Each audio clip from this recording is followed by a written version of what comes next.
Bonjour, voici une série de vidéos de formation présentées par lespaysagistes.com. Dans cette première vidéo, nous allons voir comment utiliser les commandes de base de Photoshop. Je vais commencer par ouvrir un fichier. Pour cela, je clique dans la barre des menus sur Fichier, Ouvrir. C'est une commande qui ressemble à beaucoup de logiciels. Et je vais sélectionner une image pour faire nos premiers exercices.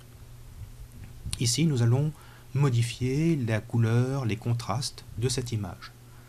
Pour cela, c'est très simple, il suffit d'aller dans le menu, cliquer sur la commande Image, puis cliquer sur Réglages et Luminosité Contraste.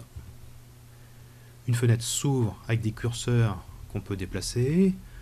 Ici, on va modifier la luminosité en le rendant plus lumineux ou beaucoup moins lumineux. Et de la même façon, on va pouvoir modifier le contraste.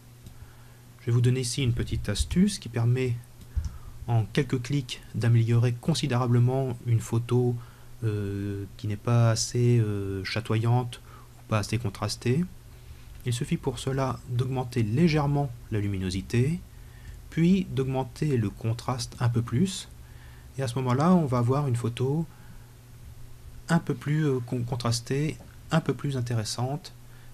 Et c'est vraiment utile pour donner de la pêche à une photo faite par des conditions de temps gris, par exemple.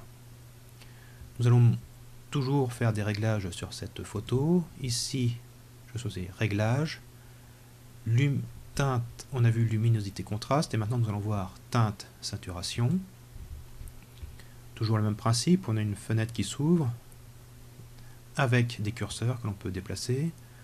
Donc ici, je fais évoluer toutes les couleurs de mon image simultanément. Vous remarquerez que le curseur, que les couleurs se terminent ici par un rouge, que l'on va retrouver à l'autre bout de notre ligne.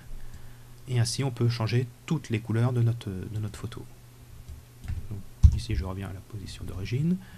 La saturation permet, je dirais, de booster les couleurs quand on va d'un côté.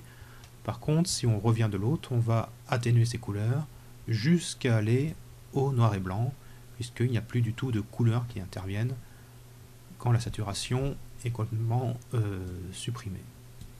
Donc même chose, je reviens à 0. Et on retrouve ici un curseur pour modifier la luminosité. C'est le même curseur qu'on avait dans le premier menu qu'on a vu. On le retrouve ici, ça évite de changer de menu constamment.